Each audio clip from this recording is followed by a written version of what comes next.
Bonsoir, bonsoir à tous. Merci d'avoir libéré de votre temps pour participer à cette discussion qui, je pense, sera très intéressante. Et merci particulièrement à nos invités, Serge Koudoro et Eddy Adeyanju, d'avoir accepté en fait de se prêter à cet exercice. Je serai accompagné de Cissé et nous allons co-diriger cette discussion. Et donc, je rappelle juste le thème de l'utilisateur au contributeur, comment participer à l'open source à l'échelle mondiale via le GSOC ou le Django Node Space. Et sans plus tarder, je vais laisser rapidement Cissé se présenter et ensuite passer à la présentation de nos guests. Ok, merci beaucoup, Aras. Bonsoir à tous, j'espère que vous allez très bien. Merci pour votre disponibilité. Un samedi soir, ce n'est pas souvent très évident. Moi, c'est Amizé Cissé, développeur front-end à Axazara. Donc, je serai là ce soir à la modération avec Aras. Merci. Ok, bon, moi c'est Horace, développeur web. Donc, je vais sans plus tarder laisser la parole à chacun de nos guests pour rapidement se présenter. Donc, je commence par Serge. Bonsoir à tous. Donc, moi, c'est Serge Koudoro, Research Software Engineer. En français, c'est ingénieur informatique de recherche, je suppose. Ça fait à peu près 15 ans que je fais ce métier. D'origine béninoise et togolaise, j'ai grandi en région parisienne. Ensuite, j'ai bougé aux US pour le travail, principalement. Donc, comme je disais, oui, d'origine béninoise et togolaise. Mon père est togolais, ma mère est béninoise. J'y retourne chaque année. Donc, j'y étais encore généralement, je fais un mois. J'y étais le mois dernier. Et voilà, sinon, pour expliquer mon métier, ingénieur de recherche, donc c'est un peu spécial, c'est un peu unique. Je suis développeur dans un laboratoire de recherche dans le monde académique. Donc, je suis un peu l'interface entre les chercheurs qui développent des nouveaux algorithmes, les étudiants que je forme, donc les postdoctorants et les doctorants. Je suis à l'interface avec les docteurs aussi, dans lequel je présente mes nouveaux algorithmes et je leur déploie des logiciels. Et aussi les entreprises comme NVIDIA, dans lesquelles je collabore aussi pour accélérer les algorithmes que les chercheurs trouvent. Donc, je suis seul au milieu de tout ça et je suis le lien un peu entre tous. Sinon, entre-temps, du coup, je lead deux open source projects qui s'appellent Fury et DiPy, pour la visualisation scientifique et l'autre imagerie médicale. Et c'est dans ces outils que j'intègre tous les nouveaux algorithmes et que je promeux auprès des docteurs ou des compagnies. Voilà, enfin, à tour d'horizon. Sinon, père, 2 enfants. Voilà, je ne sais pas si autre chose à dire. Ah, super. Ok, merci Serge. Merci Serge et félicitations. Donc, je vais laisser la parole à Eddy pour rapidement se présenter aussi.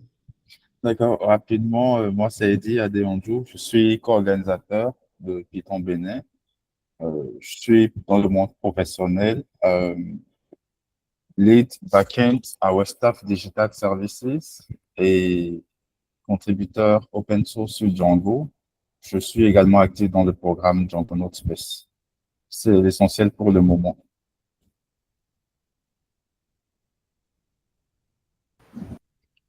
Ok, super, super. Donc, pour briser la glace, je vais vous poser chaque question, en fait, tu vas alterner avec Cissé et on va vous poser la question à tous les deux. D'abord, peut-être à à Eddy, puis ensuite à Serge. Et donc, ça peut être un complément simplement. On peut vous compléter tout simplement. Donc, la première question, quel a été votre premier commit ou votre première contribution à l'open source, si vous en souvenez encore? Donc, on commence par Serge.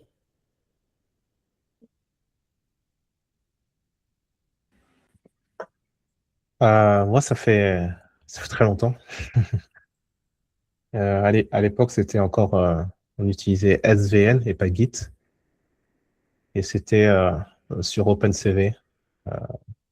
Euh, J'avais un problème de driver pour ma caméra à l'époque. Et donc, c'était plus pour résoudre un problème que j'avais et le partager.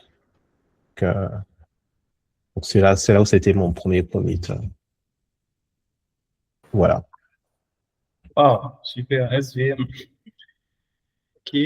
Et toi, Oui, Eddy?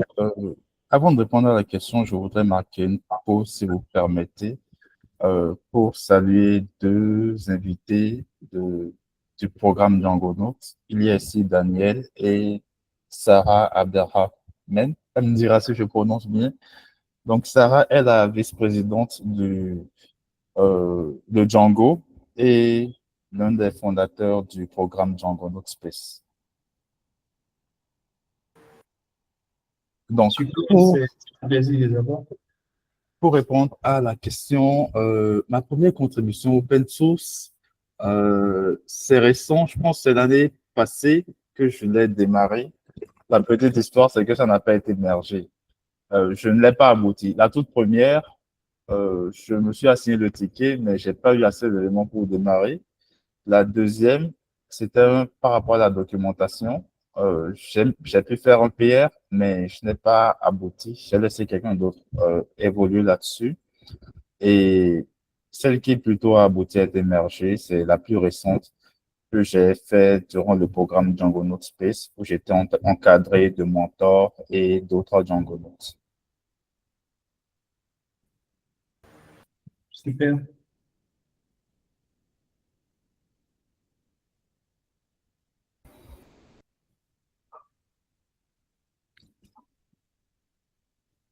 Oui, voilà ce qui concerne ma première contribution. OK. Et qu'est-ce que tu penses t'avais passé de statut de simple utilisateur à celui quel a été le déclic, en fait, par rapport à cette contribution? D'accord. On passe à Serge d'abord ou c'est moi qui continue? Bon, comme tu as la main, tu peux continuer Ok, ensuite. ok. Bon, c'est un cumul de choses. Pendant les études universitaires déjà, à un moment, j'avais eu ce déclic-là de me poser la question, c'est quoi réellement un développeur? Parce que je me suis rendu compte que même en tant que développeur, nous sommes utilisateurs des technologies. On installe des librairies, des trucs qu'on ne sait pas comment ça a été développé. Donc, à un certain niveau, nous sommes aussi des utilisateurs. Alors, je me suis dit, moi, c'est quoi réellement un développeur? Pour moi, la curiosité de comment ça marche derrière, ça a commencé de là. Maintenant, plus concrètement, c'est la dynamique de croissance qui a fait que je me suis vraiment intéressé à l'open source. À un moment, j'ai décidé de me concentrer sur Python et Django et je ne voyais pas dans l'environnement immédiat de challenge qui me fasse grandir. Alors, je me suis dit, ce serait intéressant de voir ce qui se fait à l'international. Ça me servira aussi de valider mes compétences par rapport à ce qui se fait dans le domaine et pas seulement dans mon environnement local.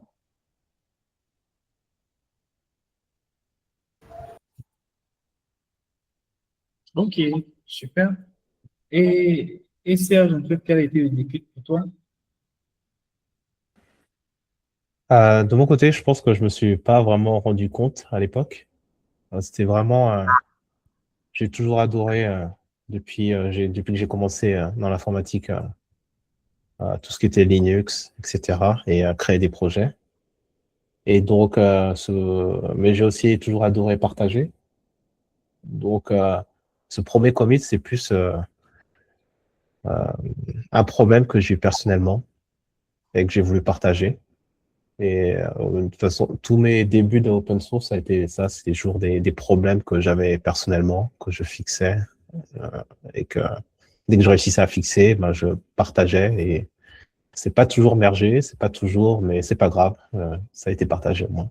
Et pas grave.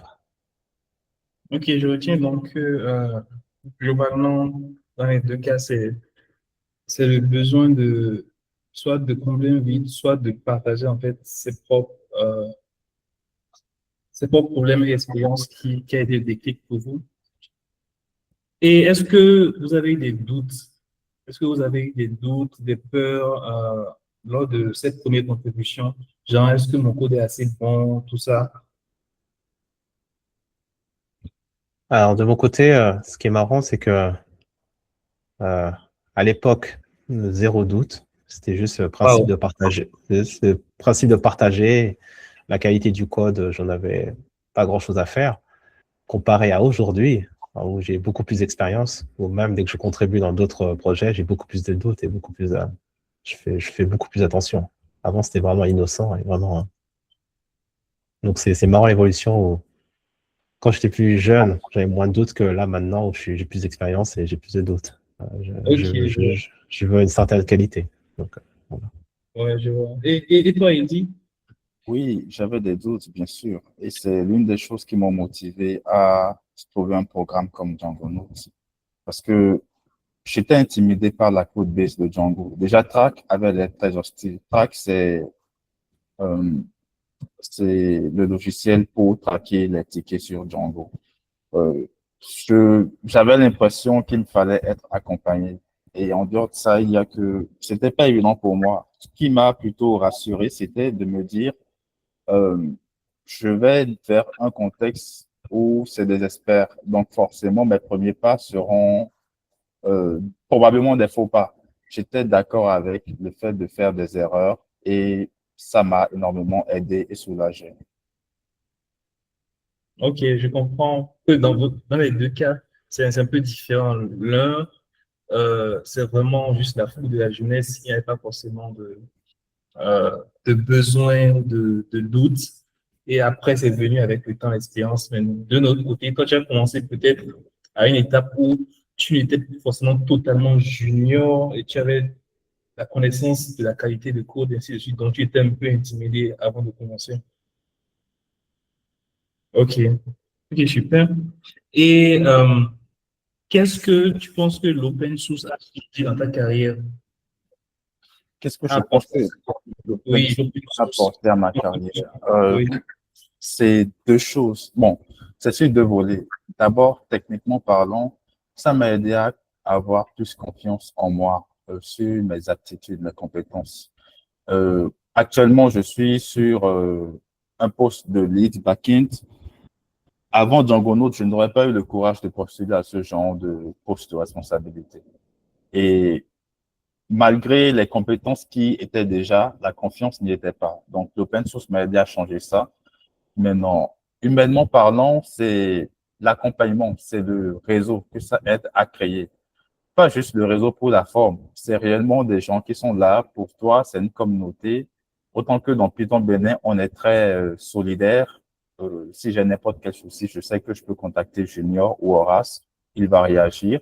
Autant dans Django Notes, quand j'envoie que j'ai un meet, ce soir, la vice-présidente se présente.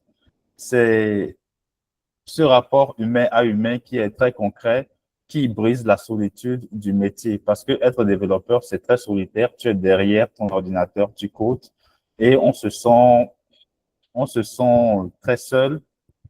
Aller dans l'open source, c'est une façon de se faire accompagner. C'est comme si tu es en classe, sauf que la classe est virtuelle. Mais derrière, tu sais qu'il y a de vrais gens qui sont disposés, disponibles, prêts à t'accompagner sur tout ce que tu as comme projet ou comme idée, pas forcément tech, mais même par rapport à la vie réelle. ok, ça, j'ai beaucoup aimé ta réponse. Et de ton côté, Serge,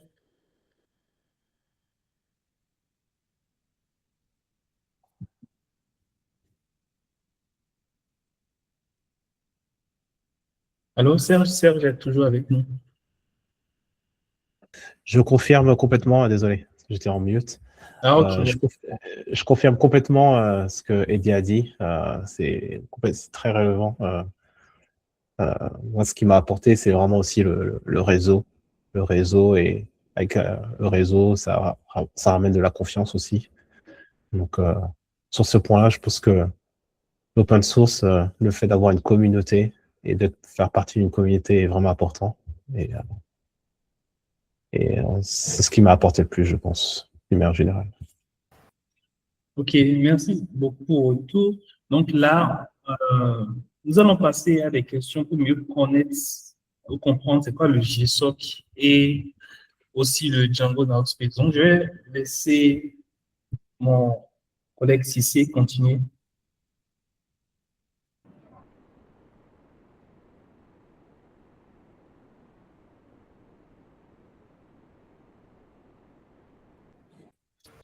Désolé, j'ai perdu la connexion une seconde. Merci, Horace, pour l'introduction. Nous allons démarrer déjà avec le JSOC, enchaîner avec Django Note. Donc, la première question, en fait, par rapport au JSOC, c'est pour des gens qui entendent parler pour la première fois, le JSOC, c'est quoi concrètement le JSOC et ça s'adresse à qui? Donc, je vais commencer par Serge. Ok, merci. Alors, JSOC, ce qui veut dire Google Summer of Code, parce que c'est Google qui crée ce programme et c'est pendant la période d'été. C'est un programme qui permet aux nouveaux contributeurs d'apporter des nouveaux contributeurs dans différents projets open source. Ces contributeurs seront mentorés par différents mentors dans chaque organisation. Et le but, je pense, c'est de rendre l'open source de plus en plus populaire, s'assurer que les gens sont de plus en plus prêts ou essaient de contribuer plus régulièrement à l'open source. Et aussi, c'est un point où ça peut donner un boost dans sa carrière, le fait de participer à ce genre de programme. C'est un programme qui dure 3-4 mois, généralement, dans lequel vous êtes payé pendant ces 3-4 mois. Et la paye dépend à quel point du nombre d'heures que vous faites. Donc, vous pouvez choisir soit un grand projet, et donc c'est plein temps, dans lequel vous êtes payé à 100%, soit moitié du temps, part-time, ou soit un tout petit projet, vous êtes payé que quelques heures dans la semaine. Donc, ça dépend des mentors disponibles, de ce qui est recherché. Chaque organisation travaille de manière différente. Google a juste créé ce programme et a laissé beaucoup de liberté pour chaque projet open source. Si je parle d'une organisation particulière, donc c'est dans tous les langages, ça peut être tout et n'importe quoi. Il faut juste que le projet open source ait une certaine taille. Et nous, dans notre cas, on a décidé de ne pas participer à travers individuellement en tant qu'organisation. On a décidé de participer à travers l'organisation Python.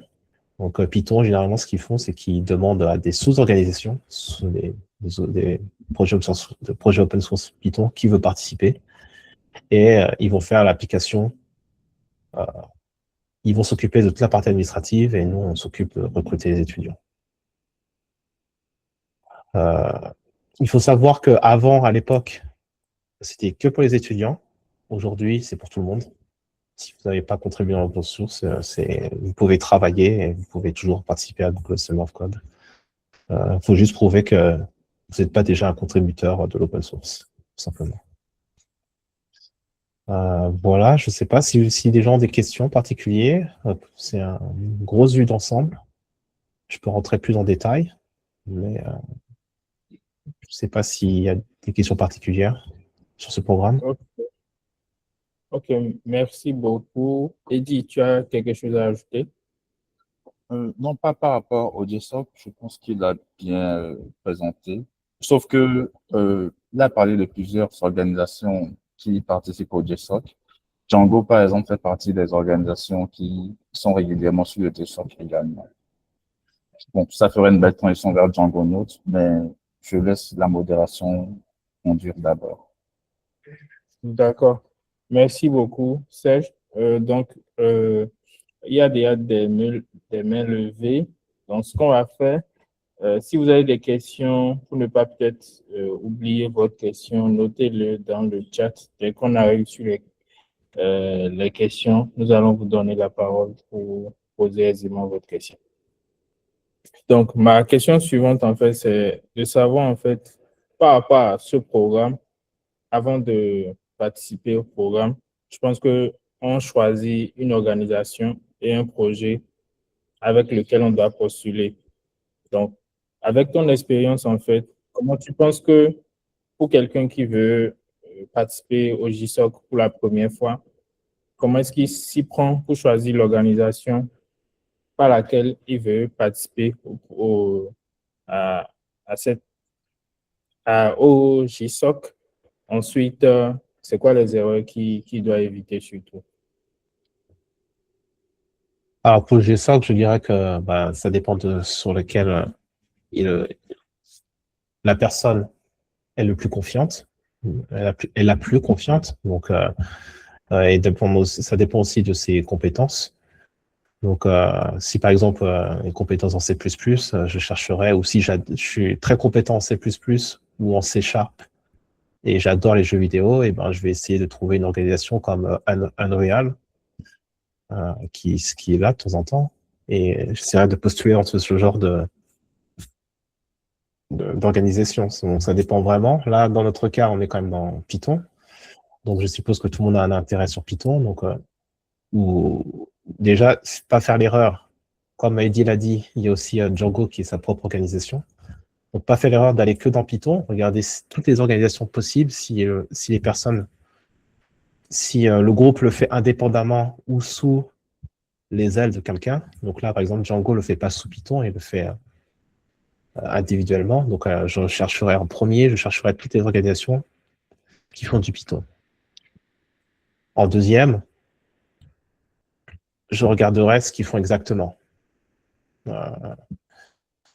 En troisième, je regarderai les différentes idées de projets qui sont présentes. Et en dernier, je regarderai tout simplement dans chaque organisation, il y a des étapes à suivre pour pouvoir faire une application correcte pour Google Summer of Code. C'est très important d'aller vraiment premier niveau, choisir l'organisation, ensuite regarder les sous-projets ou les sous-idées, et ensuite regarder comment l'organisation comment l'organisation travaille. Parce que il y a beaucoup de personnes qui choisissent au hasard et qui pensent que juste faire un commit marche, alors qu'il y a certaines étapes. Chaque projet a ses étapes, et montrer qu'on sait suivre ces étapes est très important. Simplement. OK, merci beaucoup. Donc, pour résumer simplement, il faut déjà définir l'organisation en fonction de la compétence qu'on a, donc du langage qu'on fait, et également voir les idées de projets qui sont disponibles pour pouvoir choisir son organisation. Donc, dans ta présentation, si je ne me trompe pas, tu es mentor maintenant pour ce genre de challenge, je vais dire, le GSOC par exemple, n'est-ce pas? Oui. Ok. J'ai jamais jamais fait moi-même GSOC. J'ai toujours été que mentor. Ok, excellent. Donc, je pense qu'il y a une phase de sélection lorsque les participants soumettent en fait leur proposal, n'est-ce pas? Oui.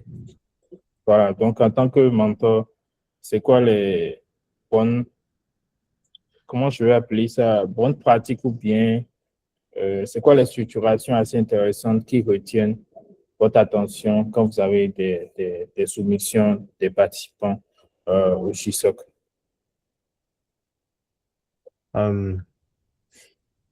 Alors, généralement, j'ai envie de découper ça en trois parties. La première partie, il y a l'interaction. Donc, comment la personne, je ne vais pas dire l'étudiant, parce que ce n'est pas toujours des étudiants, interagit avec nous sur GitHub. C'est très important, ça. Bien sûr, c'est important, mais en même temps, on se rend très vite compte si c'est un débutant ou pas. Donc, on en tient. C'est important, mais on n'en tient pas toujours rigueur. La deuxième étape, c'est la proposition. Donc, chaque étudiant doit faire une proposition sur la plateforme Google qu'on va lire. Et la troisième, pour nous, et ça, c'est vraiment spécifique pour nous, c'est pas toutes les organisations qui font ça. C'est l'interview. On essaie d'interviewer chaque candidat. Et actuellement, c'est ce qui a beaucoup plus de valeur pour nous comparé aux contributions. C'est vraiment voir si la personne est vraiment intéressée par l'open source et voir si on ne prend pas toujours les meilleurs candidats. Des fois, on a des candidats qui sont vraiment très, très, très bons, mais qu'on voit qu'ils font ça que pour la paye et qu'ils vont disparaître après. Et donc, du coup, nous, on fait ça vraiment, on cherche des contributeurs qui... c'est très dur de rester longtemps dans l'open source. L'open source, c'est normal de disparaître par moment.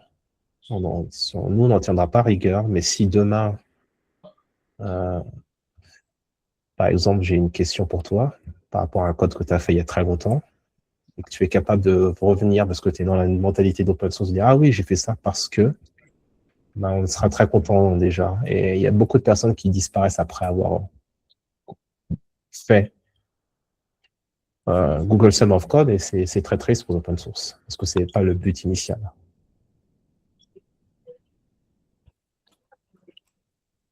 OK, merci beaucoup. Donc, on note 3 points essentiels, en fait, qui retiennent l'attention des mentors. L'interaction des participants sur le repo GitHub, le proposal qu'ils ont fait sur Google et l'interview qu'ils auront. Donc, est-ce que, pour ma dernière question par rapport au Mais GSOC, je tiens à insister sur l'interview. L'interview est vraiment ce qui, aujourd'hui, je dirais qu'il y a 3-4 ans, c'était l'interaction GitHub. okay. Aujourd'hui, l'interview est très importante parce que avec l'IA, l'IA fait presque tout sur GitHub. Les proposals sont faits avec l'IA, mais l'interview révèle vraiment la personne que tu es. OK, super, merci pour la précision.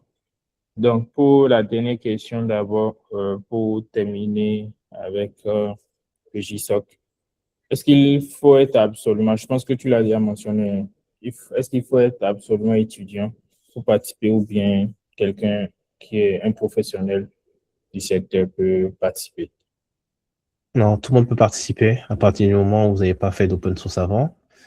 Et expert comme débutant,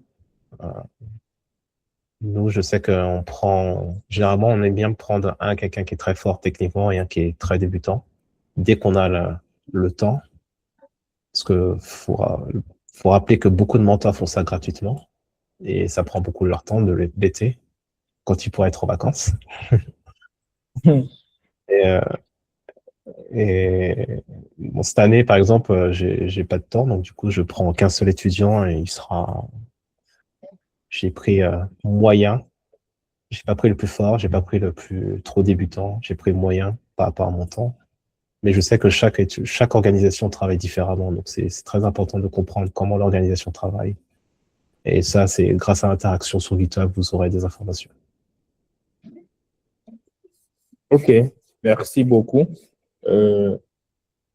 N'hésitez surtout pas, on va prendre à la fin toutes les questions qui seront posées dans le chat pour vous donner la parole pour interagir directement avec nos intervenants.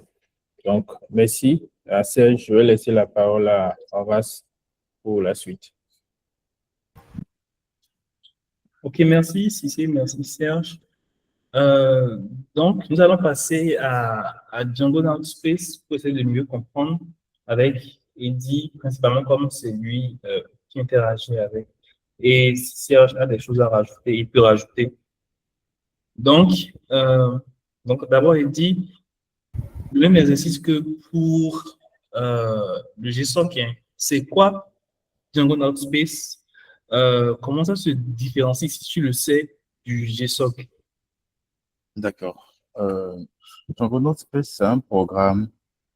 En fait, c'est un programme formellement, mais réellement, c'est un écosystème, un environnement pour accompagner les gens à faire leurs premières contributions open source sur Django. L'une des différences, c'est que c'est orienté Django. Django No Space s'articule autour des technologies qui gravitent par rapport à Django. On a Webtail, CMS par exemple, on a Django, on a des projets Django Girl, je pense au site web par exemple. Il y a d'autres également. Alors, l'un des points de différenciation, c'est également que ce n'est pas, il n'y a pas de rémunération là-dessus. Autant les mentors, autant les mentees ne sont pas rémunérés. C'est absolument du volontariat. Et donc, il n'y a pas de restriction ou de différenciation par rapport euh, à l'activité. Si tu es professionnel ou pas, si tu es étudiant. Maintenant, quel autre élément serait intéressant à mentionner là tout de suite? Je pense que c'est l'essentiel pour le moment. La suite, je vais l'inclure dans les réponses qui viendront. Ok, merci. Donc, là, en fait, c'est un peu comme du GitHub, mais orienté spécifiquement Django. Et il n'y a pas de stipend ou bien euh, de rémunération. C'est principalement ce que moi je retiens. On va approfondir avec les autres questions. Euh, donc, comment, sauf si Serge a quelque chose à rajouter par rapport au Django Node.js Ok, et la ok. au GSOC. Non, je n'ai rien à ajouter. Non. Justement, C'est bien. j'aimerais rajouter quelque chose. Heureusement que Sarah est là pour rattraper le coup. C'est 8 semaines et plusieurs cohortes sur l'année, effectivement. Je pense que JSOC, il faut attendre. C'est une session qui est organisée par année. C'est pas le cas dans Django Note. C'est un peu moins protocolaire aussi. Je ne dis pas protocolaire dans le mauvais sens, mais c'est un peu moins protocolaire. Il y a une barrière à l'entrée, effectivement. Il y a une étude de dossier, mais ça se passe plutôt très vite et c'est beaucoup plus flexible, je trouve, que le JSOC euh, dans les mythes, dans les interactions et dans les livrables également. Ok, donc là, tu as parlé tout de suite, il y a une sorte de sélection. La même question que pour les GSOC, qu'est-ce qu'il faut faire ou bien sur quoi on doit mettre l'accent pour augmenter nos chances de passer l'étude du dossier? Est-ce qu'il y a une interview comme le GSOC? OK, il n'y a pas une interview, il y a un formulaire qu'on remplit, mais je pense dans ce mythe que je ne suis pas la personne la mieux placée pour répondre à quoi faire pour optimiser ses chances dans Django Note. Je vais laisser Sarah, si elle le permet, répondre à ça. Ok, comme c'est dans le flow, si elle peut répondre en même temps, ou soit on va prendre, elle va J'avais répondre. pas prévu de parler, moi. Euh, du coup, oui, pour la sélection, c'est basé sur un formulaire. Il y a plusieurs questions. On essaye d'évaluer, du coup, la volonté de rester dans l'open source, un peu comme mentionnait Serge. S'il y a des choses enfin, des projets en particulier que les personnes ont déjà essayé de contribuer, mais que ça n'a pas été un succès, ou si c'est genre vraiment la première fois. Parce que ça joue aussi beaucoup. S'il y avait déjà eu des contributions auparavant, même si elles sont minimes. Et après, tout ce qui concerne un peu l'état d'esprit de la personne, la motivation, enfin, tout ce qui est en termes de confiance, c'est quelqu'un qui est déjà au sein de la communauté ou pas du tout et contribue pas forcément de manière avec du code, mais avec d'autres éléments, participe à des events, ce genre de choses. Ok, ok, super. Et donc, est-ce qu'il y a des interviews comme le GSOC ou non? On a des interviews, mais uniquement pour les mentors. Ok, ok, merci beaucoup pour ça. Donc, je reviens à Eddy, sauf si Serge a quelque chose encore une fois à rajouter, sinon. Ah, c'est tout pour moi. Ok, merci beaucoup, Sarah. Un plaisir. Donc, Eddie, toi particulièrement pour ton expérience dans le programme, comment s'est passée ta soumission, ton interaction avec les mentors, les livrables et tout? D'accord. C'est très intéressant comme question, les livrables. Ça s'est plutôt bien passé. J'ai dit tout à l'heure que c'était assez flexible. Je commence par la soumission. Euh, En fait, j'ai découvert Django Note parce que je me renseignais sur l'open source sur YouTube. Donc, j'ai vu une vidéo de Sarah Boyce, qui est l'une des mainteneurs de Django, où elle faisait un showcase, je pense. C'est de là que j'ai pris l'information, je me suis renseigné sur LinkedIn, j'ai vu qu'il y avait euh, Akintola qui participait au DjangoCon Africa et qui était dans le programme Django Note. J'ai pris contact avec elle, elle m'a recommandé de postuler. Ça a été fait, mais je n'avais pas reçu le mail d'acceptation. Du coup, j'ai écrit sur la page LinkedIn et on m'a répondu, on m'a dit que c'était OK, qu'on allait me renvoyer le mail, ce qui a été fait également. Euh, le formulaire, c'est light, hein, c'est un peu ce que Sarah a dit, je ne vais pas revenir là-dessus. Mais non, par rapport au déroulé même, on a des mythes avec les mentors, capitaines et navigateurs dans le concept de Django Note. Et les livrables, en gros, on est là pour du code. Il y a la communauté et tout, c'est intéressant, mais de base, c'est de contribuer au projet Django. Donc, en termes de livrables, ce qu'on va attendre réellement, un critère mesurable, c'est un PR. Que tu puisses faire un PR durant la session de 8 semaines. Le PR c'est pas obligé que ce soit mergé, mais au moins que tu démontres ta participation, ton interactivité à travers ça. Pour mon expérience, j'ai démarré un PR, en fait plusieurs PR. L'un que j'ai laissé tomber parce que en fait, le père qui m'a intéressé, le problème qui m'a intéressé de base était relié à un souci de l'ORM, mais c'était un problème assez challengeant. Du coup, pour ne pas perdre du temps, la stratégie que j'ai adoptée, c'était de faire un second PR sur la documentation. Et par la suite, quand j'ai eu ce qu'il me fallait pour avancer sur le PR de l'ORM, j'ai, j'ai été moins actif sur celui de la documentation. Finalement, j'ai laissé quelqu'un d'autre prendre ça. Mais pour celui de l'ORM, qui était mon principal, ça n'a pas été émergé durant le programme.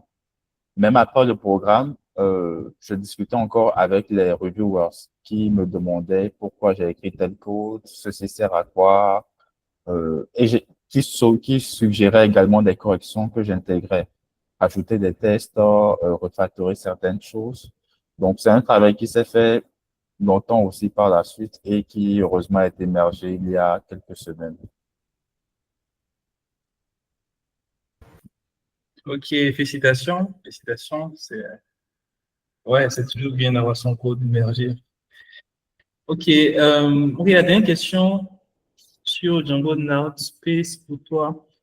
Est-ce que, d'après ton expérience, il faut déjà connaître Django en profondeur, genre ne pas forcément être junior, comment maîtriser dans Django, quoi, les bases de Django pour candidater ou tenter sa chance? De mon expérience, il faut maîtriser les bases de Django. On n'a pas à être expert.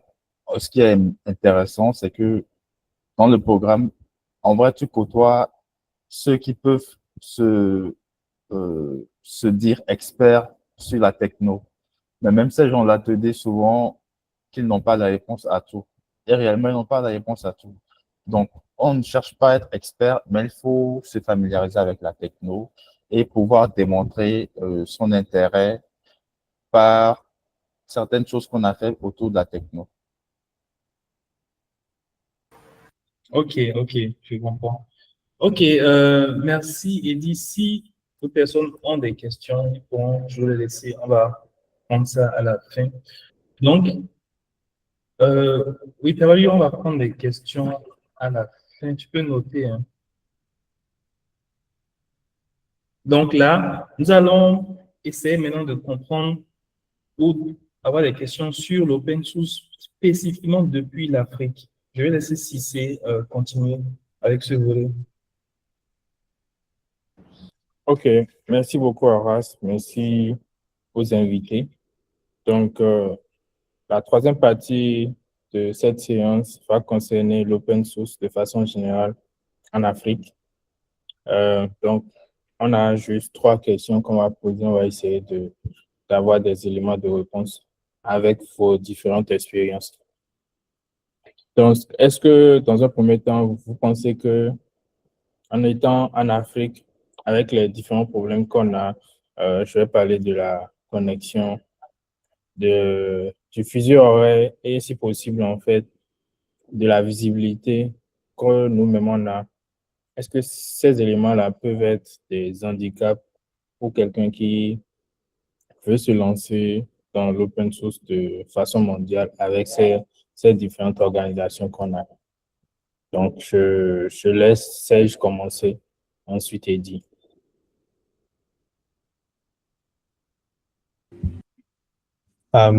OK. C'est une compliquée, question intéressante et challengeante. Je pense, mais je réfléchis un peu. Alors déjà, j'enlève le problème de connectivité. Ça, c'est pas un problème pour moi. Comme je dis, je passe un mois généralement au Bénin et au Togo, un mix. Et ça fait longtemps que je fais ça avant. Avant, j'allais dans les cybercafés. Ça marchait très bien avec un VPN. Et sachant que l'open source et tout le travail de développeur est très asynchrone. C'est-à-dire que dès qu'on fait un pull request, on doit attendre le reviewer de venir et tout ça. Dès qu'on fait son code, à l'époque, il n'y avait pas l'IA, donc on codait pas en ligne. Après, on se connectait un peu en ligne. On fait son pull request. On attend le codeur. Donc, tout ce qui est connectivité, pour ça, je ne pense pas que ce soit un vrai problème. C'est un faux problème qui existe aujourd'hui. Ce qui est vraiment live, 100% live, c'est quelques réunions et interviews qui peuvent poser problème. Et même ça, je trouve que on se débrouille. On se débrouille, il y a toujours un moyen. Concernant les talents en Afrique, je trouve qu'il y a beaucoup de talents déjà aussi, mais malheureusement qui est très sous-exploité. Et je pense que c'est juste que les gens ne sont tout simplement pas au courant de ce qui est possible de faire et qu'on sous-estime ses capacités d'une manière générale en Afrique. Quand je vois, par exemple, pour Google Summer of Code de cette année, le nombre de candidats que j'ai eu, disons qu'on a eu presque 150 proposals sur un des projets, sur DaiPi. Sur les 150, j'ai envie de dire qu'il y en a 90% qui viennent d'Inde ou du Pakistan. 90%. Après, j'en ai après sur les 10% restants, j'ai 3% des États-Unis, 3% du reste du monde et 0,01% de l'Afrique, ce qui est vraiment dommage, simplement. Donc, ça veut dire qu'on n'essaie même pas. Donc, et je pense qu'on n'essaie pas parce qu'on n'est pas au courant, tout simplement, et on a peur de s'engager. Et je le vois parce que, tout simplement, j'ai des collègues qui sont en Inde et qui me disent que Google Summer of Code, par exemple, c'est une marque pour les écoles. Les écoles font la compétition pour être. Donc, les écoles disent à leurs étudiants de s'inscrire et lorsqu'un étudiant veut s'inscrire, ils disent nous, on a réussi à mettre, je sais pas, 200 étudiants. Et même lorsque l'étudiant est passé à Google Summer Code, il mentor un autre étudiant pour réussir à rentrer dans Google Summer. Donc, c'est vraiment, c'est presque une entreprise. Alors que dans plein d'autres pays du monde, on ne sait même pas que ça existe. Donc, je pense que c'est plus un problème de confiance et un problème de savoir ce qui existe ou pas, de promotion. Et comment résoudre ce problème, pour le moment, là, je suis pris de court. Je n'ai pas trop réfléchi à ça. Donc, voilà, tout simplement. Cette année, par exemple, j'ai eu une seule personne d'Afrique, quelqu'un de Tanzanie, qui avait un profil pas mal, j'aimais bien son profil, et qui avait toutes les compétences nécessaires pour faire le projet proposé, qui était assez simple, qui était très débutant. Et Il y a 2 ans, j'ai eu un autre étudiant, d'ailleurs, que je vois qui est ici, Wassio, que j'ai sélectionné et qui a très bien réussi et qui était très compétent et qui continue à contribuer dans l'open source. Je pense pas vraiment, je pense que, d'une manière générale, tous les Africains ont le talent nécessaire pour faire ça. C'est juste qu'on n'est pas au courant et qu'on n'a pas de confiance. Et qu'il manque de confiance, tout simplement. Voilà. Ok, merci beaucoup, Serge. Je vais Je laisser sais pas Eddie. si Eddie a quelque chose d'autre à rajouter par rapport à ça. Voilà. Bon, j'ai pas grand-chose à rajouter par rapport à ça. Le problème principal, c'est l'information et c'est la confiance. Parce que par rapport à mon expérience, je suis tombé là-dessus par hasard. Ça a été beaucoup de curiosité et de recherche. Donc, ça a commencé par la vidéo de Sarah Boyce et la suite plutôt. Mais ce qu'on peut faire concrètement à notre niveau, c'est ce qu'on est en train de faire là dans ce mythe. C'est que les communautés locales comme Python Bénin servent de relais lorsque quelqu'un arrive à avoir une expérience aussi intéressante de pouvoir passer l'information, parce que ça part de là. Moi, j'étais très intéressé par l'open source et ce genre de contribution depuis très longtemps. C'est ce qui m'a amené à intégrer Python Bénin. Mais en intégrant, je n'ai pas rencontré un mentor ou quelqu'un qui ait l'information pour m'orienter directement vers ça, ce qui a fait que ça a pris plus de temps. Aujourd'hui, puisque d'autres ont l'expérience et qui sont dans la communauté, j'espère que ça va prendre moins de temps, beaucoup moins de temps, pour ceux qui seront intéressés à l'avenir. Ok, merci beaucoup. Donc, je pense que, comme Eddie l'a dit tout de suite, tout part de ce qu'on a déjà commencé à faire, vulgariser ce challenge qui existe et que tout le monde n'a pas l'information. Également, essayer de voir comment est-ce que, même dans vos universités, les gens puissent en fait prendre ça pour faire participer les étudiants, ainsi de suite. Donc, tout va partir d'une contribution au niveau de chacun d'entre nous. Donc, la prochaine question que j'ai par rapport à l'open source de façon générale, c'est de savoir qu'est-ce que des développeurs comme vous apportent de spécifique à ces projets mondiaux. Donc, est-ce qu'il y a-t-il vraiment un regard africain dans l'open source? Je pense que dans les réponses que Serge a données pour la première question, il a essayé de nous donner quelques statistiques sur euh, les taux de participation, n'est-ce pas, en fonction des pays, si je ne me trompe pas. Oui, oui, oui. C'est ce que j'ai donné, oui. Ouais. Mais j'ai pas bien compris la question, désolé. OK. La question, c'est celle-ci. Qu'est-ce que des développeurs comme nous, en fait, donc quand on dit nous, c'est africain, est-ce qu'on apporte en fait sur ces projets mondiaux, je vais dire?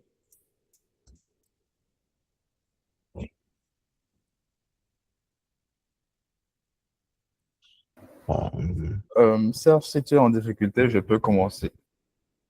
Ouais, parce que je vois pas vers où. Ouais, vas-y. D'accord, d'accord. En fait, quand on parle d'open source déjà, il faut qu'on apprenne à déconstruire certaines idées reçues. La technologie n'est pas africaine. Donc, je pense que c'est une mauvaise approche de vouloir savoir qu'est-ce que, en tant qu'Africain, on apporte. Non, c'est beaucoup plus, en tant que développeur, qu'est-ce qu'on apporte. Parce que c'est pas une question d'appartenance à l'Afrique. C'est beaucoup plus, si je dois concrètement répondre à ça, c'est, en tant qu'Africain, l'impact que ça, c'est par rapport à notre communauté. Mais par rapport à la technologie, on est simplement développeur et ça nous fait grandir en tant que développeur. Donc, commençons déjà à intégrer que quand on est en open source, on travaille au même titre que n'importe qui dans le monde. Le code que tu écris, ça a la même valeur qu'un Américain dans son pays qui écrit son code, qu'un Indien ou qu'un Pakistanais, que n'importe qui. C'est pas vraiment une question d'africanité. Et commençons effectivement à éduquer nos communautés par rapport à ça. Quelqu'un qui veut grandir indépendamment d'où il est, l'open source, c'est une bonne porte pour commencer. J'espère que ça a donné quelques éléments de réponse à Serge par rapport à la question. Je vais te passer la parole. Je confirme ce que Eddie a dit. C'est pas. D'ailleurs, on peut se poser la question, qu'est-ce que c'est l'open source? C'est quoi l'open source? Comment on répond à cette question? Et d'ailleurs, c'est pas que du code. Ça peut être de la documentation, ça peut être. Je peux donner l'exemple qui me vient en tête là. C'est vous connaissez tous la pénicilline, donc ce médicament qui est assez célèbre, qui a été créé il y a quoi? C'était en 1930 et qui a été développé par un gars qui, à l'époque déjà, c'était révolutionnaire. Il crée un nouveau médicament et au lieu de mettre un brevet dessus, il a décidé de mettre ses recherches publiques et dire hey, j'ai trouvé ce document, cette chose, et je le mets publiquement et vous en faites ce que vous voulez. Et, 10 ans plus tard, il y a quelqu'un d'autre à Oxford qui récupère ses travaux et qui améliore la pénicilline et qui fait la même chose en disant j'ai récupéré ce travail de collaboration, je le mets open source et vous en faites ce que vous voulez. Sauf que 10 ans plus tard, c'était la guerre, c'était la Seconde Guerre mondiale. Et les États-Unis ont vu ces travaux de recherche, ils ont dit ouais, c'est un médicament génial qui pourrait aider nos soldats et se mettre des survivants. Donc ils ont fait venir ces chercheurs en disant est-ce qu'on peut étendre cette collaboration parce que vous avez mis quelque chose de vraiment une médecine vraiment ouverte, il n'y a aucun brevet et on peut essayer de s'arranger entre laboratoires américains et entreprises américaines. C'est pas non seulement des laboratoires, c'était les entreprises aussi américaines qui nous disent bon, on va récupérer ces travaux et vous avez vu que on est en temps de guerre, on partage au maximum tout notre savoir et à chaque fois que vous trouvez un résultat, et ben vous le mettez en open source et quelqu'un va voir ce résultat et on s'améliore. Et grâce à ces travaux open source, et ben, ils ont sauvé des millions de vies pendant la guerre parce que la pénicilline a fait une grosse évolution, ça a réduit les prix de vente et ça a sauvé pas mal de vies. Donc, c'est ce principe-là où, au final, l'open source, c'est s'assurer que tout son travail, on l'offre à la communauté, qu'il y a un travail de collaboration collective. Donc, c'est pas seulement moi, on travaille vraiment dans une communauté tous ensemble. On essaie nos méthodes, qu'elles ne soient pas propriétaires, et que c'est un bénéfice, c'est pas bénéfice, comment on dit en français déjà, un bénéfice public pour tout le monde. Donc, ce que Python Bena fait actuellement, par exemple, pour moi, c'est de l'open source. On essaie de promouvoir pour tout le monde et tout le monde contribue petit à petit comme il peut. Et c'est ce qui fait grandir la communauté. C'est une sous-partie de Python qui est encore plus gros et c'est comme ça qu'on grandit et qu'on collabore tous ensemble et qu'on améliore les choses. Donc, si on a cette vision, eh ben, il n'y aura pas cette vision de pays, de nationalité. L'Africain peut aider, quel que soit le projet, quel que soit et d'une certaine manière. Si vous n'êtes pas bon en code, eh ben, peut-être que vous êtes un très bon communicant et que vous allez faire une très bonne chaîne YouTube et que ce projet open source va bénéficier de ça et il sera beaucoup plus connu grâce à vous. Et c'est un énorme bénéfice. Donc, voilà. Donc, c'est pas toujours autour du code. OK. Merci beaucoup. Merci pour vos éléments de réponse. Je vais donner la parole à Horace. On aura 2-3 questions sur aujourd'hui, l'IA et l'open source. Et nous allons passer aux FAQ. Merci. Horace, tu as la parole. Ok, merci Cissé. Donc aujourd'hui, l'IA est partout et impacte quasiment tous les domaines, hein. Donc, on a jugé intéressant de comprendre bien, d'avoir des informations sur l'impact de l'IA sur l'open source de façon générale et particulièrement dans vos programmes, c'est-à-dire le GSOC et Django Now.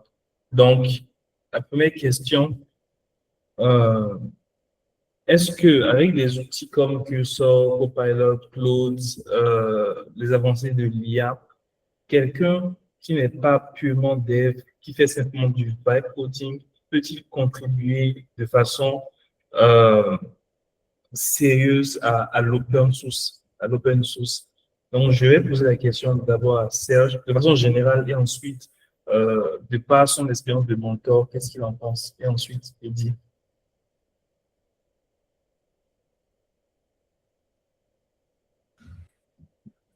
Je pense que, alors, c'est très spécifique pour mon domaine, mais je pense que oui, tout simplement. Quelqu'un qui fait du vibe coding peut contribuer correctement sur l'open source.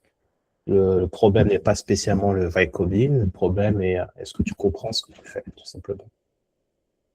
Comme j'ai dit, je travaille dans le monde médical, donc on développe des algorithmes de traitement d'image, etc. La dernière fois, ça m'a encore arrivé récemment, on a eu un contributeur qui connaissait zéro code, mais c'est un physicien. Et il connaît toute la physique d'un scanner MRI. Donc, il nous a dit, il y a un problème ça, parce que ça ne suit pas cette physique. Il ne savait pas coder. Grâce au vibe coding, il a pu faire quelque chose. C'est notre rôle en tant que mentor de lui dire, bon, bah, ce code, il est dans l'idée, on comprend le problème physique qu'il y a. On va essayer de t'aider pour que tu améliores ce vibe coding et que tu apprennes tout doucement et que ce code à la fin soit mergé dans notre source code parce que mais bien sûr, si on a quelqu'un qui est super débutant, qui fait du vibe coding et qui ne comprend pas du tout ce qu'il fait et qui fait un PR sans vraiment avoir réfléchi, ça c'est bien sûr que ça c'est problématique et que c'est problématique dans tous les domaines, dans quel que soit. Donc, le plus important, c'est vraiment comprendre ce qu'on fait et être soi-même déjà un reviewer. L'IA génère du code, maintenant, on commence à être tous des reviewers. Ok, j'ai aimé les exemples que tu as donnés. Avant de laisser la parole à Eddy, je voulais juste essayer de clarifier quelque chose. Quand tu dis que le contributeur, qu'il fasse du vibe coding ou pas, doit comprendre ce qu'il fait, ce n'est pas forcément comprendre profondément la syntaxe du langage, c'est-à-dire Python ou Django, mais c'est vraiment comprendre la logique derrière euh, ce qu'il est en train d'ajouter comme code. Qu'est-ce que ça fait concrètement? Comme tu as dit, l'exemple d'un physicien qui apportait quelque chose. Et la partie technique, les mentors, vous allez peut-être le guider pour améliorer le côté purement technique de sa contribution. C'est bien ça? Exactement, exactement, oui. C'est intéressant. Et dites-toi, tu as quelque chose à rajouter? Euh, En fait, c'est une question vraiment particulière parce que on n'a jamais trouvé un consensus là-dessus. Même au boulot, c'est quelque chose que je vis. Utiliser du web coding pour contribuer à l'open source, ça se fait. Je me suis servi de l'IA aussi pour comprendre le contexte du ticket sur lequel je travaillais. Ça accélère les choses. Par contre, quelque chose que j'ai vécu qui est intéressant à mentionner ici, c'est j'ai demandé à Chat de me générer, je sais pas si vous m'entendez, il y a la chaîne derrière qui crie, de me générer un code pour régler le souci. Un peu de contexte. Le souci, c'est un bug sur l'ORM qui était là depuis à peu près 15 ans, et 13 ou 15, je sais plus trop. Mais c'était vraiment un peu trop technique. La solution que Chat m'a proposée n'était pas correcte, n'était pas assez solide. Du coup, je suis allé à la réflexion humaine et j'ai proposé, ça a tenu sur un if-else. Mais ça, il fallait le voir. Donc, mon approche par rapport à mon expérience personnelle sur le web coding, c'est on peut s'en servir, mais euh, on ne devrait pas laisser le code généré par l'IA dans le code source du framework, pour mon cas, de Django. Ça, c'est une éthique personnelle que je me donne. Et au-delà de moi, il n'y a que sur Django, les reviewers sont assez rigoureux. Je vais le dire dans ce sens. Ils vont te poser des questions dans tous les sens. ils vont s'assurer vraiment de comprendre ce qui est écrit avant de le merger. Ça, c'est quelque chose qui est très contraignant quand tu es contributeur et que tu veux que ton code soit mergé. Mais c'est quelque chose qui est très satisfaisant plutôt pour les utilisateurs du framework parce que c'est sur ça que repose la confiance. C'est ça qui fait que on préfère Django pour sa stabilité. C'est intéressant à mentionner. Ces dernières années, je sais que les mainteneurs se sont beaucoup plaints à cause du web coding. Ça a introduit beaucoup de failles de sécurité et un peu plus de travail. Donc, pour moi, l'IA, c'est pas un outil à rejeter, mais c'est une question d'équilibre. Il faut savoir quand s'en servir et quand se mettre des limites pour travailler de soi-même. Ok, merci, merci. Ce que tu dis est pertinent. C'est toujours un débat ouvert, en fait, hein, vraiment trouver le juste milieu. Et ça ouvre une autre question, je trouve assez pertinente aussi, c'est que les juniors d'aujourd'hui sont en train d'apprendre les langages de programmation, les outils, que ce soit Python, Django, avec directement l'IA. Et est-ce que ça, on ne risque pas peut-être, puisque c'est eux qui vont devenir les seniors, des reviewers demain, des mentors en fait, est-ce qu'on ne risque pas d'avoir potentiellement une perte de qualité euh, par rapport à ça, en fait, si ces juniors d'aujourd'hui qui apprennent euh, les compétences avec l'IA ne les maîtrisent pas aussi bien que les anciens reviewers qui ont appris à la dure. Et donc, est-ce que demain, ça ne fera pas qu'on aura potentiellement, donc c'est juste une hypothèse, pour savoir ce que vous en pensez, potentiellement euh, des reviewers, des mentors qui sont moins rigoureux que ceux qui sont aujourd'hui et que sur le long terme, ça pénalise un peu l'open source. C'est une question ouverte. Tu peux commencer, Eddy, comme tu as terminé. Ensuite, tu es laissé Serge continuer. Oui, c'est par rapport aux gens qui apprennent la programmation à partir de l'IA aujourd'hui. Il y a un outil formidable, franchement.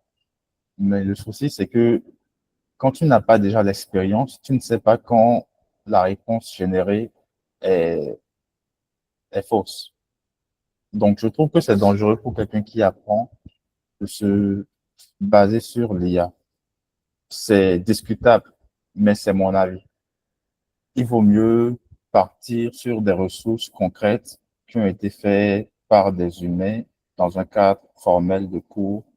Je dis formel, ça peut être en ligne, hein, ça peut être un truc sur Open Classroom ou ailleurs, mais tu sais que c'est écrit par des humains qui ont derrière leur réputation à jouer et qui, pour ça, vont faire attention à ce qui est écrit que d'aller sur chat, par exemple, ou chat, au début, c'est très intéressant, mais quand ça te fournit de premières réponses convaincantes à la langue, tu ne sais pas quand est-ce que ça commence à déconner. Pour être plus précis, la question, c'est ces gens-là, ou de façon générale, avec la dynamique de l'IA, est-ce qu'on n'aura pas des seniors plus tard qui sont moins compétents, moins qualifiés? Je pense que non. En réalité, même aujourd'hui, avec l'IA, il y a toujours des gens qui préfèrent apprendre à l'ancienne. Il y a toujours des gens qui préfèrent apprendre les fondamentaux, prendre le temps de comprendre ce qu'ils font. Et l'IA, ce que ça va changer, c'est que ça va mieux valoriser la compétence réelle. Euh, en fait, il y aura toujours de bons développeurs. C'est juste la façon de travailler qui va changer. C'est, c'est beaucoup de choses qu'on peut développer autour de ça, mais je vais m'arrêter à ce point-là. Mais merci, Eddy. Ouais, tu as évoqué des points pertinents. Effectivement, c'est un débat ouvert. Juste savoir aussi ce que Serge en pense sur le futur, en fait, de l'open source, quand les prochains reviewers ou mentors, en fait, seront ceux d'aujourd'hui qui ont appris avec l'IA. Non, je suis complètement d'accord avec ce que Eddy a dit, d'une manière générale. Euh, les fondamentaux sont très importants. Et ce que je recommande toujours à un junior, c'est pas de coder avec l'IA, mais de mettre l'IA qui te challenge. C'est-à-dire, tu commences à coder quelque chose et l'IA review ton code et te pose des questions en disant pourquoi tu as fait ça. Donc, tu utilises l'IA comme un partenaire et pas comme un outil. Et c'est ce qui peut te faire grandir. Et quand tu commences à comprendre tout ce qui est théorique, tout ce qui est, tout ce qui est théorique, après que tu peux comprendre ce que le code te génère, c'est là où tu passes un certain pas. Mais comme disait Eddy, il y aura toujours des bons développeurs très rigoureux et des développeurs un peu moins rigoureux. Et ça va passer pour certains projets, ça passera pas dans d'autres. Tout dépend du type de carrière que tu veux faire. Tout dépend du type de projet aussi. Pour un projet, un projet sur le côté pour s'amuser, c'est bien de générer du code et de ne pas réfléchir pour ceux qui ne veulent pas coder. Pour un projet comme Django, si ça veut rester longtemps, Django, ça fait, je ne sais pas quel âge ça a, ce projet. C'est tellement vieux et c'est vieux et c'est solide parce que 20 ans, ouais, 20 ans. Donc c'est vieux et solide parce que ça a respecté un certain principe. Et ça, on peut pas. L'IA, je pense pas qu'elle puisse reproduire ça. C'est sûr d'avoir un code qui dure aussi. Il faut avoir des humains derrière. Nous, notre projet d'iPad, il a 13 ans, c'est pareil. Ou un projet de la NASA. Si tu comprends pas ce que tu fais, la 10e décimale après la 10e décimale de ton code, tu mets le mauvais float, tu mets un float de float 64, et ben la fusée, elle s'écrase. Et, tout simplement. Donc ça, pour ça, il faut comprendre ce que tu fais. Il faut vraiment comprendre. Et ça, on ne peut pas y échapper. Donc l'IA ne saura pas résoudre ce 10e chiffre après la virgule. La théorie est importante. Donc personnellement, j'ai pas d'inquiétude pour le futur. J'ai pas d'inquiétude pour le futur. Je pense que les anciennes générations toujours s'inquiètent par rapport aux jeunes et au final, on s'en sort toujours. Mais il faut juste s'assurer que la nouvelle génération, si tu es sérieux, soit l'IA est ton assistant, tu n'es pas l'assistant de l'IA. Donc voilà, c'est pas l'IA. Ok, je garde la phrase l'IA est ton assistant, tu n'es pas l'assistant de l'IA. Ok, merci pour l'intervention, Serge. Je vais laisser Cissé terminer avec la dernière partie et on va passer aux questions. Ok, merci Horace. Pour la dernière partie, avant les questions, c'est juste une seule question que moi j'ai. C'est pour quelqu'un en fait qui débute dans l'open source et fait ses premières contributions et a des retours, je vais dire, négatifs ou des rejets de pull requests. Comment est-ce qu'il peut gérer ça pour ne pas surtout se décourager et continuer? Donc, je laisse Eddy commencer, ensuite Serge. Merci. Bon, comment gérer ça? Je pense que il faut être d'accord avec le fait qu'on vient dans l'open source pour apprendre. Parce que quel que soit ton niveau, tu vas rencontrer des gens qui sont plus compétents que toi. Donc, ce que tu vas proposer, ça peut ne pas être correct, en fait. Il faut être d'accord avec ça. C'est comme euh, tu, tu fais une épreuve de maths et tu es très bon en maths, mais sur le problème en question, tu n'as pas trouvé la bonne réponse. Donc, c'est des choses qui arrivent. Il faut savoir relativiser. Et l'open source, de façon générale, c'est beaucoup plus du long terme que du court terme. Donc, sur du long terme, c'est forcément, il va arriver que tu vas faire des faux pas. Même si tu as l'habitude de bien travailler, tu vas faire des faux pas forcément. Sur 5, 10 ans, à un moment, un travail ne sera pas accepté. Et si vous prenez l'exemple des plus actifs en open source, je pense en particulier à Simon Charette, par exemple.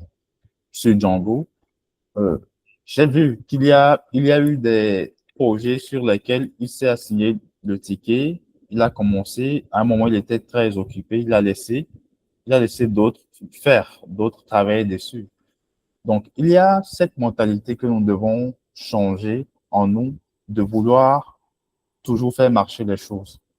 Si à un moment tu démarres, que tu te rends compte que tu n'as pas les capacités d'aller au bout, tu peux laisser passer, un autre va gérer et tu t'orientes vers une autre problématique. L'essentiel, on y va pour faire avancer la communauté, pas pour son ego personnel. Il y a ça aussi à prendre en considération. Je vais laisser Serge rajouter d'autres éléments que je n'ai pas pensé. Ouais, je suis d'accord avec ce que Eddie a dit. Faut pas faire attention à son ego, spécialement dans le monde de l'open source. Ce qui d'ailleurs peut être un petit problème, entre parenthèses, dans le monde de l'open source. Mais on va pas en parler maintenant. Euh, pour démarrer, si j'ai jamais fait d'open source avant, moi, ce que je recommande toujours d'ailleurs, c'est de commencer avec la documentation. C'est vraiment la chose la plus facile à faire et c'est ce qui donne confiance à tout le monde. Voir son pied émerger, c'est vraiment satisfaisant et commencer avec un petit truc qui est la documentation et qui paraît petit, mais qui est gigantesque parce que les développeurs n'ont pas le temps de passer du temps dans la documentation. Bah, ils doivent le faire, mais ils n'ont pas le temps. Et rien que ça, moi, dès que je vois quelqu'un me faire un petit fixe de la documentation, et pourtant c'est petit, et, et la personne, le contributeur pense que c'est rien, et des fois, c'est plus complexe qu'il le pense, la documentation. Des fois, il change une phrase, et la phrase, eh ben, non, on va lui demander 5 fois de reformuler la phrase parce que on sait que cette phrase-là va rester pendant 20 ans après. Rien que ça, ce petit effort de documentation, vous apprenez à interagir avec le projet, vous voyez comment faire un pull request, vous voyez toutes les différentes interactions et il y a plus grande chance d'être mergé. Et quand il est mergé, vous savez, OK, maintenant je comprends comment ça marche, je peux attaquer un vrai problème. Mais je recommanderais toujours les débutants de commencer avec la documentation. Les développeurs sont très contents que la documentation s'améliore. Et c'est un super premier contact.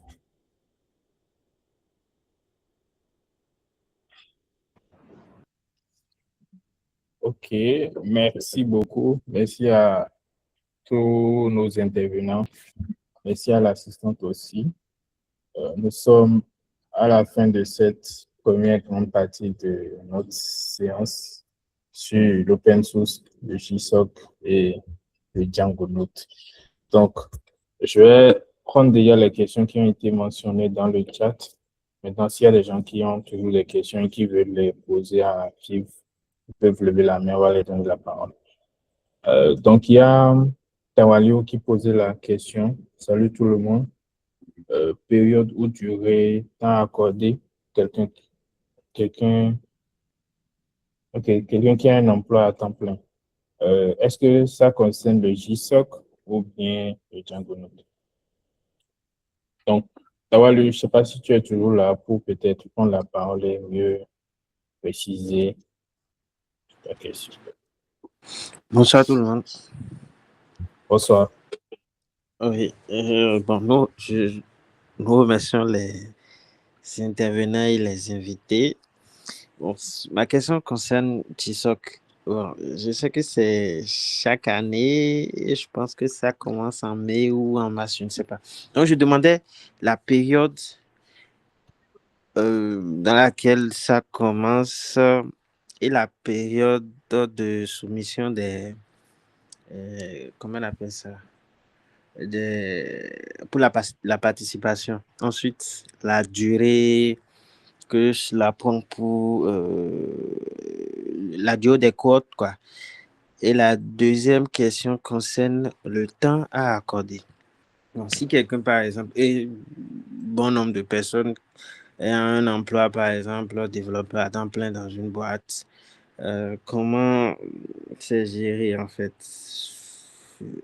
Est-ce qu'il y a un temps minimum qu'il faut pouvoir accorder ou c'est pouvoir avancer sur les projets? Donc, je veux quand même un peu d'informations dans ce sens. TISOC surtout. Merci. Alors, pour GSOC, la période pour coder, elle varie, ça dépend du projet que tu choisis. Ça commence mi-mai et ça va jusqu'à certains projets finissent. Nous, la plupart des projets qu'on demande, ça finit fin août, mais il y en a qui vont jusqu'à octobre, donc ça peut être très long. Après, pour la durée, pareil, c'est très flexible, ça dépend. Si tu prends un projet large, les organisations vont s'attendre à ce que tu sois 100% dessus, parce qu'il y a un certain nombre d'heures à faire, et c'est ce qui est mieux payé, entre guillemets. Donc, un job à plein temps, c'est compliqué, à part si tu travailles le soir. C'est possible, hein, c'est possible. Si tu prends à moitié du temps part-time, là, ça devient plus réalisable. Ça permet de faire ça les soirs, correctement. Et si tu prends un petit projet, là, par contre, oui, c'est facile de le faire avec un autre boulot. De manière générale. Ensuite, pour participer, généralement, nous, les étudiants se manifestent un an avant, quasiment. Bah, par exemple, en septembre, là, on sait qu'on va avoir les premiers étudiants de GSOC 2027 qui vont apparaître et qui vont commencer à contribuer tout doucement, essayer de comprendre comment marche l'organisation, comment marche... Et qui vont nous poser la question aussi, certains sont très directs, ils nous demandent est-ce que vous allez participer à GSOC l'année prochaine? Parce que, par exemple, l'année dernière, on ne l'a pas fait. Donc, ouais. Sinon, je sais pas, est-ce que je réponds à toutes les questions?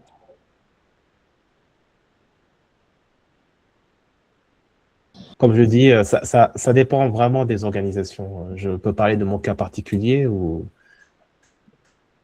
je sais que tous les montants ne sont pas pareils en GSOC. Toutes les organisations ne sont pas pareilles.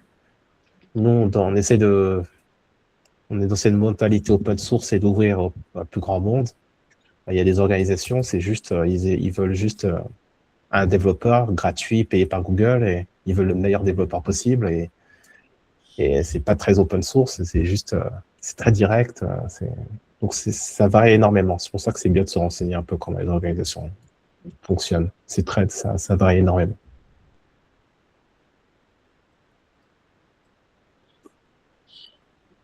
Ok, merci. Tawaliou, j'espère que tu as eu des éléments de réponse à ta question.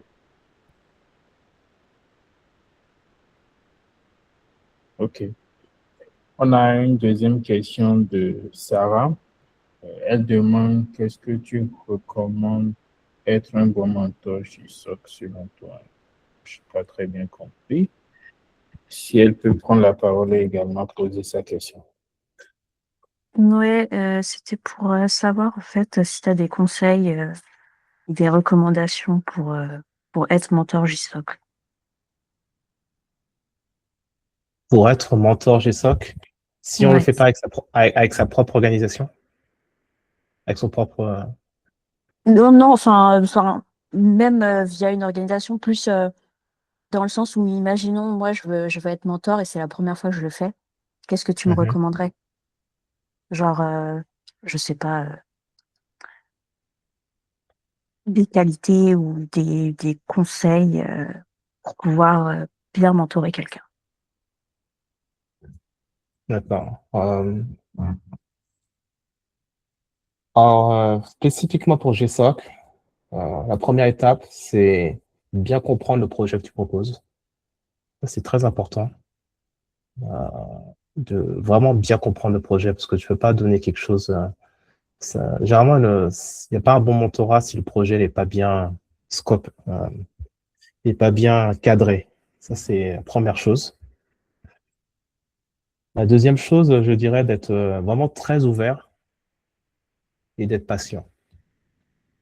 Parce que j'ai vu des mentors qui étaient pas du tout patients et qui traitaient les étudiants comme des employés, alors que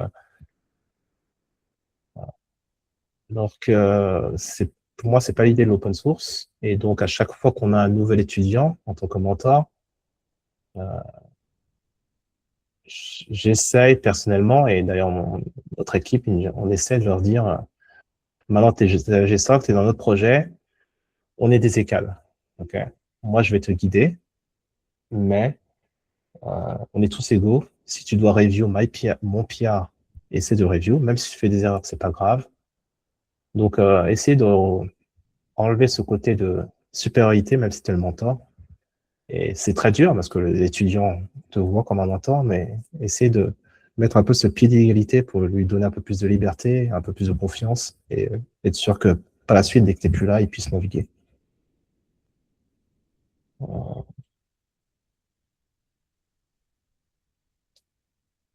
Voilà. Je pense que c'est. Ouais, je pense que c'est.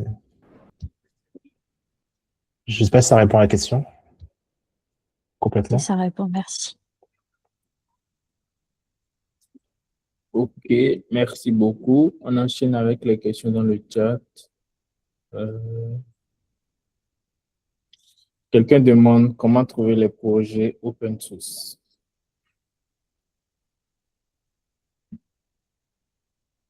Donc ça, je vais laisser Eddie répondre. Ok, je pense que il y a de l'open source partout. Ça dépend de l'affinité de la personne. Si tout à l'heure on n'a pas de C++, si je suis bon en C++, je vais chercher une communauté ou un programme autour du C++ qui est orienté open source. En fait, ça part de soi. C'est pas une réponse qui part de l'extérieur. Ça part de ce qui t'intéresse toi-même. Et en fonction de ça, il y a forcément un creuset open source où tu peux contribuer.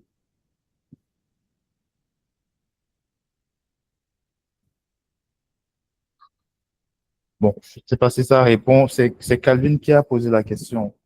Où Oui, tu veux c'est bien, des Calvin. éléments plus précis. Comment trouver les projets open source? Hmm. Enfin, c'est de façon beaucoup plus pragmatique. Prends n'importe quel outil que tu utilises ou qui t'intéresse et demande-toi comment contribuer à ça, à cet outil-là.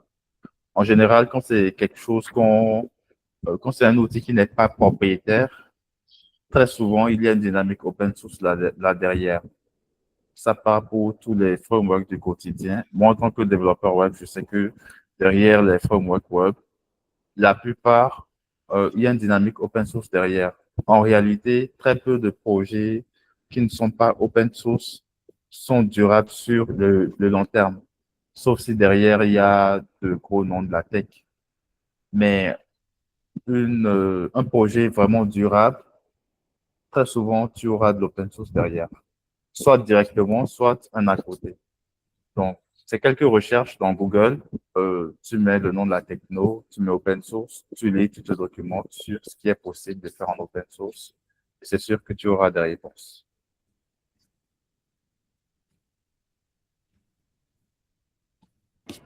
Ok, j'espère que Calvin. Ok. Donc, sa deuxième question est la suivante. En dehors du code, quelles sont les autres compétences à avoir pour participer au projet open source?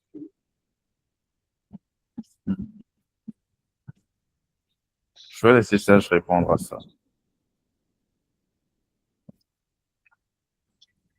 En dehors du code pour participer au projet open source. Honnêtement, je pense que tout le monde peut participer à un projet open source. Ça dépend de à quel point tu veux être appliqué, à quel point tu es passionné. Il y a beaucoup de, il y a beaucoup de, il y a beaucoup de passion dans ça. Non. Parce que, mine de rien, dans tous les projets open source, il y a beaucoup de développeurs qui font ça. Moi, j'ai toujours la valeur la plus importante dans la vie, c'est le temps. c'est ton temps. Et quand tu donnes ton temps gratuitement pour la communauté, c'est assez impressionnant, c'est assez magnifique. Donc, si tu es prêt à avoir cette passion pour donner ton temps pour la communauté, c'est c'est une des compétences. Après, si tu parles de compétences techniques, vraiment techniques et spécifiques à Python, technique spécifique à Python,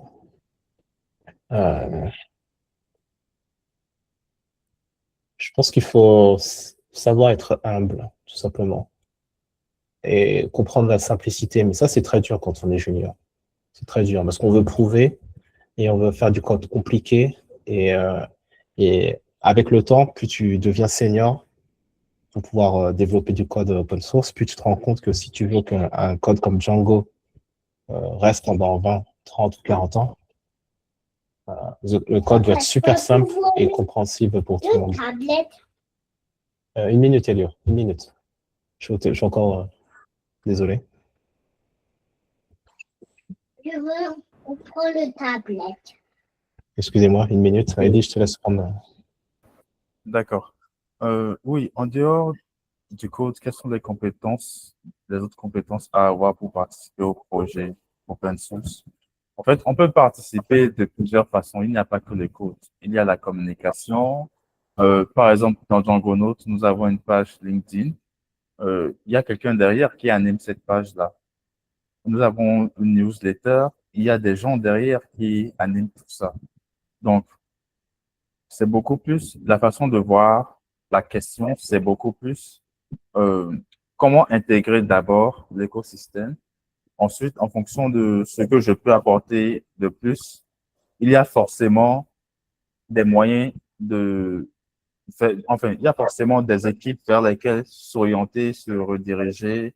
Je prends par exemple, il y a aussi en open source la dynamique financière, levée de fonds et tout le reste, gestion de projet. Il y a tous ces éléments-là. Donc, c'est d'abord comment intégrer la communauté. Ensuite, vous découvrez par vous-même. Il y a beaucoup de choses, peut-être que vous ne euh, connaissez pas de base et que vous trouverez que ah, ça me correspond encore plus que le code. Généralement, on dit quelque chose dans la communauté Django, c'est came for the code but stayed for the community.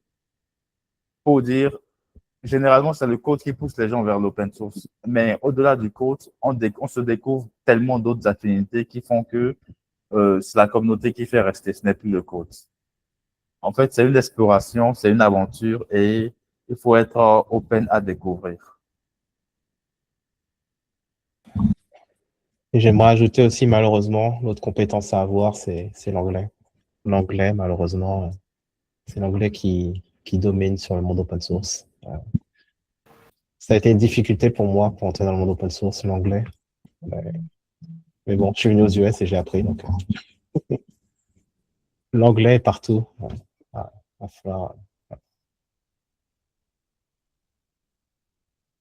merci Serge, merci Eddy. Un petit récap.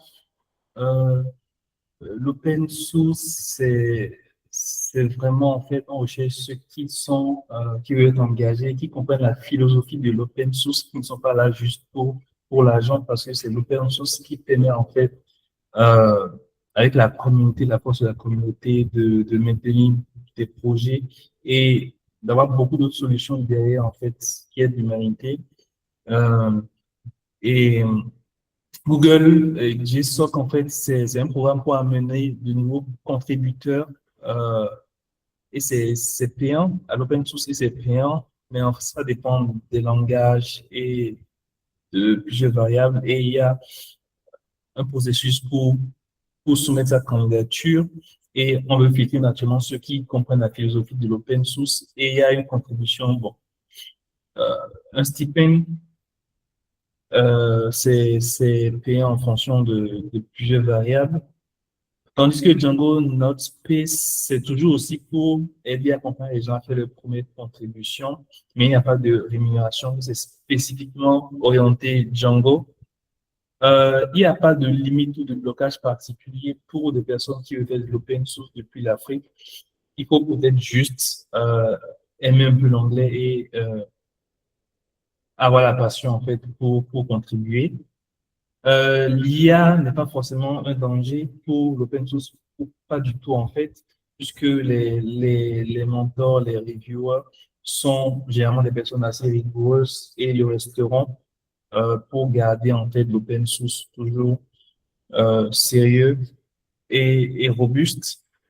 Et la toute première contribution qui n'allait de rien, mais est recommandée, c'est de mettre à jour la documentation parce que c'est là, ça va rester là pendant des années et ça va booster en fait le moral de tout contributeur qui veut commencer.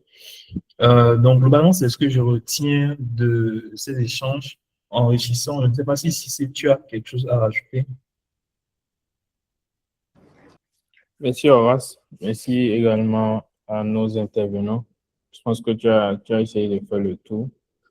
Et comme l'a dit en dernière position, Serge, de ne pas surtout négliger l'anglais et de ne pas avoir peur de se lancer pour la première fois, pour faire sa première contribution également.